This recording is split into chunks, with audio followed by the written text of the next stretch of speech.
ધર્મજ ગામ આઝાદીના રંગે રંગાયું. રણોલી ગામેથી સ્વામી સચ્ચિદાનંદના હસ્તે તિરંગા યાત્રાનું પ્રસ્થાન. 1111 ફૂટ લાંબા તિરંગા સાથે તિરંગા યાત્રા યોજાઈ. 5 કિલોમીટર લાંબી યાત્રામાં અસંખ્ય લોકો જોડાયા. દેશભરમાં આઝાદીના 75 વર્ષ પૂરા થઈ રહ્યા છે. સ્વતંત્ર સેનાનીઓના બલિદાનથી આઝાદી મળી છે.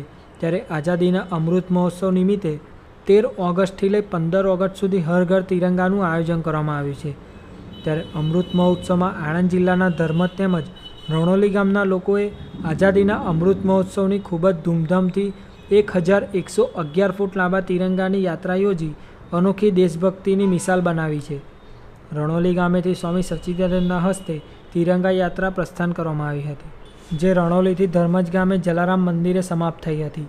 આ યાત્રા 5 કિલોમીટર લાંબી હતી, જેમાં અબાલ વૃદ્ધ સહિત તમામ ગ્રામજનો ખૂબ જ ઉત્સાહભેર જોડાયા હતા અને અનોખી દેશભક્તિ, રાષ્ટ્રપ્રેમનું ઉત્તમ ઉદાહરણ પૂરું પાડ્યું હતું.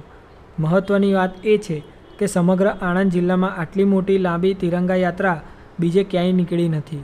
Arjun Chauhan, bureau report, Khambhat.